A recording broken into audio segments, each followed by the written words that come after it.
देखो भैया, CAA, NPR, NRC बड़े भारी भरकम शब्द हैं। ये शब्द सुनकर ही आपको डर लग जाएगा। और सरकार ने इसको दोबारा से लागू क्यों किया है? पहले लागू करने की कोशिश की तो उसको दबा दिया गया क्योंकि इलेक्शन बहुत दूर थे। अब इलेक्शन से जस्ट पहले ये पूरे देश में लागू करने का एक ही मकसद है सरकार का। और वो मकसद आप समझते हैं कि नहीं, मैं बताता हूँ। सरकार का मोटिव सीधा साफ सुथरा है कि उसको दिखाना है कि हिंदुओं तुम खुश हो जाओ, अब मुसलमानों की वोट लगने वाली है। उन्हें अब साबित करना पड़ेगा कि वो इस देश के वासी है या नहीं। इसीलिए तो इसको दोबारा लाया गया है ताकि हिंदू वोट को मजबूती से अपने पक्ष में कर लिया जाए। दूसरी तरफ जो मेरे मुसलमान भाई हैं और वो जो लोग हैं जो बेचारे जिनके पास ज़मीन जायदाद नहीं थी, कभी गरीबी में रहे, घर भूकंप में टूट गए, जल गए, डॉक्यूमेंट सब खत्म हो गए, तो उनको तो डरना लाजिम है क्योंकि अपनी नागरिकता भी तो साबित करनी है। अब देखो, रोड पर उतर कर बायकॉट करने से, रोड पर उतर कर हंगामा करने से तो कोई फ़ायदा होने वाला है नहीं, क्योंकि सरकार तो चाहती यही है कि NRC का, CAA का, NPR का विरोध लोग रोड पर आकर करें।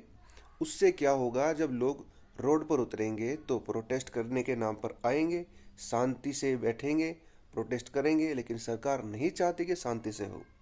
वो कुछ ना कुछ करके आपको उठाएगी, आपकी पिटाई करेगी, आपके नाम FIR करेगी, आपको जेल पहुंचाएगी। अगर भीड़ वहाँ पर फिर से कुछ करती है, हंगामा करती है, तो आपका नाम लिखा जाएगा, आपके घर पर बुलडोज़र चलाया जाएगा और कुछ वोटर जो हिंदू वोटर है उनको खुश कर दिया जाएगा। देखो, बुलडोज़र की राजनीति फिर से शुरू हो गई। बुलडोज़र हमारे साथ नहीं बैठते, सभी के घर तोड़ दिए जाएंगे। तो वहाँ पर जाने में कोई फ़ायदा है नहीं। अब बात आती है कि तो फिर करे क्या? देखो, बाइकआउट तो करना है, लेकिन करे क्या? पहले जो है ना प्रोसेस, वो समझ लेते हैं। प्रोसेस आखिर है क्या? सबसे पहला स्टेप होगा NPR। इलेक्शन के बाद हो सकता है 1-2 महीने 3 महीने बाद आपके घर पर कोई भी सरकारी अधिकारी तो खैर नहीं आएंगे, क्योंकि 130 करोड़ लोग हिंदुस्तान में रहते हैं, इतने अधिकारी नहीं है कि सबके घर पर जाए। हाँ, स्कूल टीचर आपके घर पे आ सकते हैं, 1-2 हवलदार भी हो सकता है कभी, कहीं कहीं पर, हर जगह नहीं, कहीं पर। तो वो आपके घर पे आएंगे, बड़े प्यार से आपसे बात की जाएगी और पूछा जाएगा कि घर में कितने लोग रहते हैं, क्या काम करते हैं, जन्म कहाँ हुआ, आधार कार्ड दिखाइए, ड्राइविंग लाइसेंस दिखाइए, राशन कार्ड दिखाइए। ये सब आपके डॉक्यूमेंट्स लिए जाएंगे, देखे जाएंगे और एक फॉर्म भरा जाएगा। आप समझेंगे कि ये तो नॉर्मल चीज़ है, जो जनगणना होती है ठीक वैसे ही है, कोई बात नहीं, कर दीजिए। आप ऐसा कर देंगे। अब वो डॉक्यूमेंट जाएंगे तहसील में या किसी सरकारी दफ्तर में। वहाँ पर वो लोग जो आपको नहीं जानते, सिर्फ कागज़ के बेस पर आपके नाम के सामने D लिख देंगे। अब D फॉर डॉग समझ ले तो भी ठीक है, कम से कम भारतीय तो आप माने जाते। D फॉर डॉग समझे जाएंगे, लेकिन बाहर के, विदेशी, फॉरनर, जो आप भारत में घुस कर आए हो। वो D लिख दिया आपके के सामने। तो अब क्या करें? आपको तो पता भी नहीं, आप अपने घर पर आराम से फिल्म देख रहे हैं, नेटफ्लिक्स पर वेब सीरीज देख रहे हैं, आपको एक नोटिस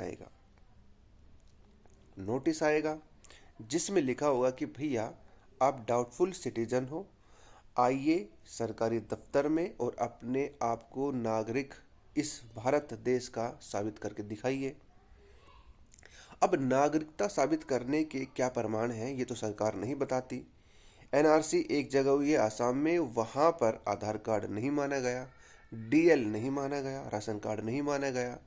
तो भैया फिर, हाँ, अगर आपका नाम वोटर लिस्ट में है तो भी आप भारत के नागरिक नहीं हो। आपने बेशक उस पार्टी को वोट दी हो, लेकिन फिर भी आप अपनी नागरिकता को साबित नहीं कर सकते, क्योंकि इसका जो डॉक्यूमेंटेशन का क्या काम है अपनी नागरिकता को साबित करने का, वो तो खुलकर नहीं है।